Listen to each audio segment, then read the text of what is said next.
করছে করছে এত এত কিছু করার পর নিট রেজাল্ট কি? নিট রেজাল্ট তো হবে একটা বিজেপির ভয়ঙ্কর পরাজয়। তো ফলে তারা নেমেছেন, আমাদের প্রার্থীরাও নামবেন। আর আমরা তো শুধু বিজেপিকে আপনি এখন দেখছেন, আর বিজেপির যে আপনি যত দেখছেন এই দেয়াল অমুক, এ তো অর্ধেক পয়সা দেওয়া এজেন্সিকে দিয়ে কাজ করাচ্ছে। ওদের লোক কোথায়? অন্য রাজ্য থেকে আনা বহিরাগত, আর বাকি পয়সা দিয়ে এজেন্সিকে দিয়ে পতাকা লাগায়, হোর্ডিং লাগায়। তো ওদের আবার গ্রাসরুটে কোনো লোক আছে নাকি? তামান্নার মাকে ক্যান্ডিডেট করেছে সিপিএম, কিন্তু আজকে পলাশীতে তামান্নার মাকে কেন ক্যান্ডিডেট করা হয়েছে তার বিরোধিতায় সিপিএম এর পার্টি অফিসই ভাঙতে হয়েছে।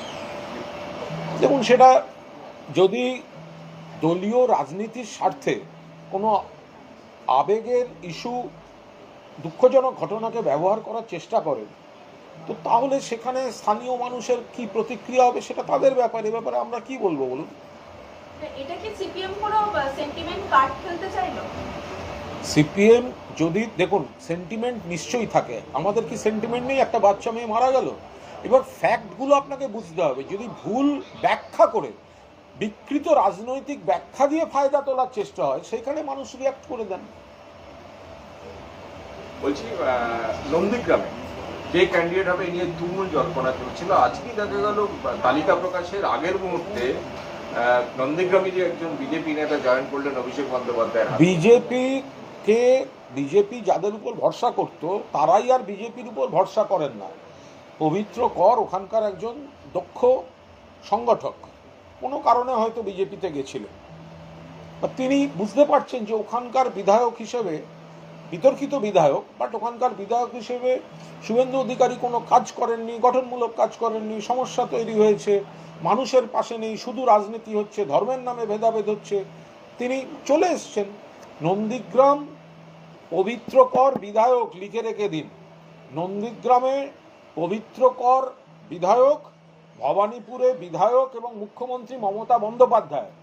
তাহলে এই দুটো তরফে লড়া বাকিদের কি হবে সেটা তারাই জানেন। আপনি বলছেন দুটো কেন্দ্রে শুভেন্দু অধিকারী হারিয়ে যাবে? দুটো কেন্দ্রেই শুভেন্দু অধিকারী পরাজিত হবে। তারপর কি? বিরোধী দলনেতার সিটটা আগে ওনাদের পেতে হবে, মানে 30টা তো অন্তত চাই, নইলে বিরোধী দলনেতা পদটাও তো আসবে না। সেটা তো ওদের ব্যাপার। কিন্তু শুভেন্দু অধিকারী দুটো আসন থেকেই পরাজিত হতে চলেছেন।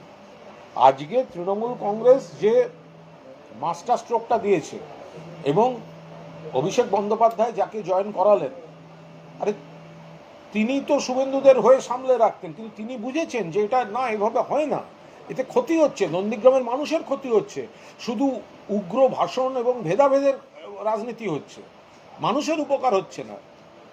তো তিনি এবার বিধায়ক হয়ে কাজ করবেন।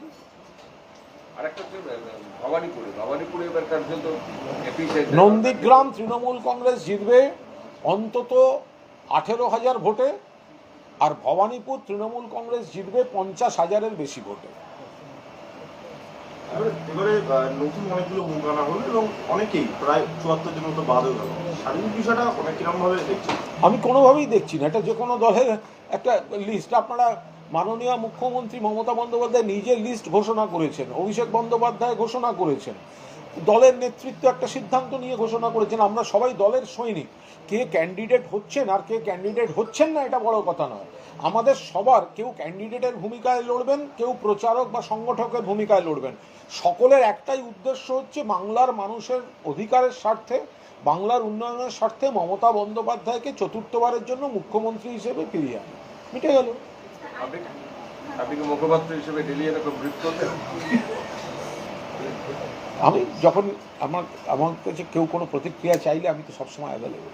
আচ্ছা, বলছি প্রতিকুর রহমান তিনি যখন দলে যোগ দিলেন অনেকেই একটা ভেবেছিলেন যে তিনি, যারা ভেবেছিলেন তাদের ভাবার উপর আমি কি উত্তর দেবো? আপনারা কি ওকে বিশ্বাস করতে পারলেন না? অনেক না, এটা বোকা বোকা কথা, একদম না। প্রতিকুর কখনো বলেনি, বরং অভিষেক বন্দ্যোপাধ্যায় পরিষ্কার প্রথম দিনই বলে দিয়েছিলেন যে প্রতিকুর রহমান ভোটে দাঁড়ানোর কোনো শর্ত দিয়ে আসছেন না।